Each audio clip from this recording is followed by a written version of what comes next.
Hello friends, welcome to Amali kitchens. நம்ம கிச்சனில் இன்றைக்கி நம்ம சூப்பரான ஒரு மார்னிங் டிஃபன் ஐட்டம் தாங்க பார்க்க போகிறோம். ஆமாங்க, ஆப்பம் அண்ட் முட்டைக்கறி தான் பார்க்க போகிறோம்.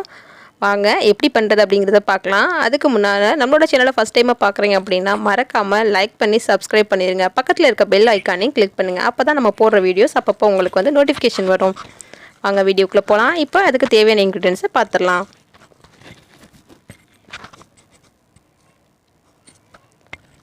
பச்சரிசி ஒரு 400 கிராம் அளவுக்கு நான் எடுத்திருக்கேன். அதை வந்து நல்லா பார்த்திங்கன்னா ஒரு 4 மணி நேரம் வந்து ஊற வச்சு எடுத்துக்கலாம். அது கூடவே பார்த்திங்கன்னா உளுந்தம்பருப்பு ஒரு 3 டேபிள் ஸ்பூன் அளவுக்கு எடுத்து ரெண்டையும் ஒன்றா ஊற வச்சுருக்கேன். நான் இந்த உலக்கில் தாங்க பச்சரிசி எடுத்திருக்கேன். இது 200 கிராம் உலக்கு. 2 உலக்கு எடுத்து நல்லா ஒரு 4 மணி நேரம் அரிசியும் உளுந்தையும் ஊற வச்சு எடுத்திருக்கேன். இப்போ ஒரு மிக்ஸி ஜாரில் நம்ம ஊற வச்சு எடுத்துருக்கிற பச்சரிசியும் உளுந்தையும் வந்து போட்டுடலாம். இது கூடவே பார்த்திங்கன்னா துருவின தேங்காய் ஒரு 1/4 கப் அளவுக்கு எடுத்திருக்கேன். அதையும் இது கூடவே சேர்த்து நல்லா ஃபைன் பேஸ்ட்டாக வந்து நம்ம வந்து அரைச்சி எடுத்துக்கலாம். இப்போது நம்ம தேங்காய் அரிசி உளுந்த 3ஐயும் சேர்த்து அரைச்சாச்சு. இப்போ அது ஒரு பாத்திரத்துக்கு மாற்றிக்கலாம். அதே ஜாரில் ஒரு கப் அளவுக்கு எடுத்த சாப்பாடு இருக்குது. அதையும் போட்டு நம்ம வந்து நல்லா ஃபைன் பேஸ்ட்டாக வந்து அரைச்சி எடுத்துக்கலாம். முடிஞ்ச அளவுக்கு தண்ணி கம்மியாக சேர்த்து அரைச்சிக்கலாம். அவ்வளோதான், இதை அரைச்சாச்சு. இப்போ இதையும் பார்த்திங்கன்னா நம்ம வந்து அரைச்சி வச்சுருக்க மாவு கூட சேர்த்துடலாம். இப்போ இது கூடவே பார்த்திங்கன்னா ஒரு 3 டேபிள் ஸ்பூன் அளவுக்கு துருவின தேங்காய் ஆட் பண்ணிக்கலாம். அது கூடவே பார்த்திங்கன்னா ஒரு கப் அளவுக்கு நம்ம வந்து இட்லி மாவோ இல்லை தோசை மாவோ ஏதோ ஒரு மாவு முத நாள் மாவை இது கூட சேர்த்துடலாம். இப்போ தேவைக்கு கொஞ்சம் சால்ட் ஆட் பண்ணிக்கலாம். இப்போ இது கூடவே பார்த்திங்கன்னா 2 பிஞ்ச் அளவுக்கு பேக்கிங் சோடா ஆட் பண்ணிக்கலாம். இது எல்லாத்தையும் நல்லா வந்து ஒரு மாவு பதத்துக்கு வந்து கிண்டி எடுத்துக்கலாம். கொஞ்சமாக வந்து ஒரு 1/2 கப் அளவுக்கு தண்ணி ஊற்றிக்கலாம். இட்லி மாவு மாதிரியும் இல்லாமல் தோசை மாவு மாதிரியும் இல்லாமல் அதை விட இன்னும் கொஞ்சம் தண்ணியாக இந்த மாவை வந்து ரெடி பண்ணி எடுத்துக்கலாம். ஆப்பத்துக்கு மாவு ரொம்ப கெட்டியாகவும் இருக்கக்கூடாது, அதே மாதிரி ரொம்ப தண்ணியாகவும் இருக்கக்கூடாது. ஓரளவுக்கு மீடியமாக இந்த பதத்துக்கு எடுத்து வச்சுக்கலாம். அவ்வளோதான். இப்போ வந்து முட்டைக்கறி எப்படி பண்ணுறது அப்படிங்கிறது பார்க்கலாம். ஒரு 150 கிராம் அளவுக்கு சின்ன வெங்காயம் எடுத்துக்கிட்டேன். அது கூடவே பார்த்திங்கன்னா காரத்துக்கு ஒரு 2 டேபிள் ஸ்பூன் அளவுக்கு மிளகாய்த்தூள் எடுத்திருக்கேன். இது எல்லாத்தையும் மிக்சியில் போட்டு நல்லா ஃபைன் பேஸ்ட்டாக அரைச்சி எடுத்துக்கலாம்.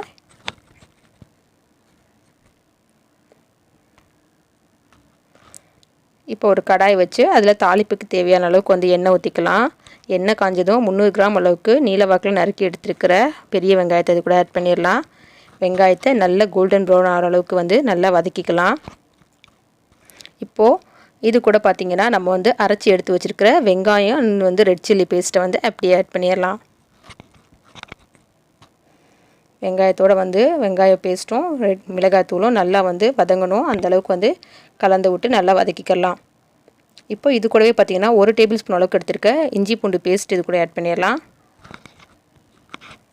பச்சை வாசனை போகிற அளவுக்கு வந்து நல்லா வந்து வதக்கிக்கலாம். இப்போ டேஸ்ட்டுக்கு சால்ட் ஆட் பண்ணிக்கலாம். இதை நல்லா வதக்கின பின்னால் இது கூடவே பார்த்திங்கன்னா வேக வச்சு எடுத்துருக்கிற முட்டைகளை 2ஆக கட் பண்ணி இது கூடவே வந்து மேலே வச்சிடலாம். இப்போ மசாலாவை வந்து முட்டை மேலே நல்லா படுற அளவுக்கு வந்து பிரட்டி விடலாம். அவ்வளோதான், நம்மளோட முட்டைக்கறி வந்து ரெடி ஆயிடுச்சு. ஆப்பத்துக்கு ஒரு சூப்பரான சைடிஷாக இருக்கும். இது வந்து சாம்பார் சாதத்துக்கு கூட சாப்பிட்லாம், அருமையாக இருக்கும்.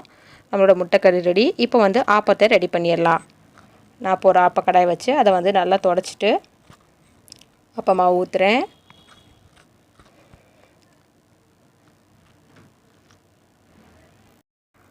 ஓவல் ஷேப்பில் அப்படியே பார்த்திங்கன்னா ஒரு ரவுண்ட் போட்டு நம்ம கொண்டு வந்தோம் அப்படின்னா ஆப்பம் வந்து ரெடி ஆயிரும்.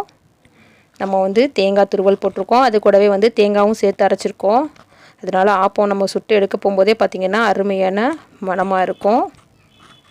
அவ்வளோதான், ஆப்பம் வெந்துருச்சு. கொஞ்சம் நேரம் மூடி போட்டு எடுத்துக்கலாம்.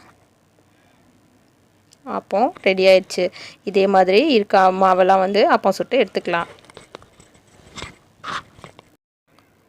இட்லி தோசை பண்ணுறதை காட்டிலுமே ரொம்ப சுலபமாக செஞ்சிடலாம்.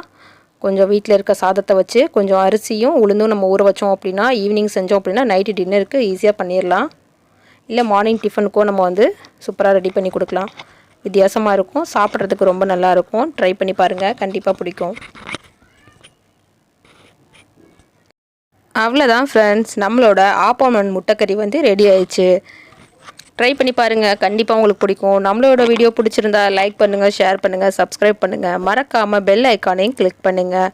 தேங்க்யூ ஃபார் வாட்சிங்.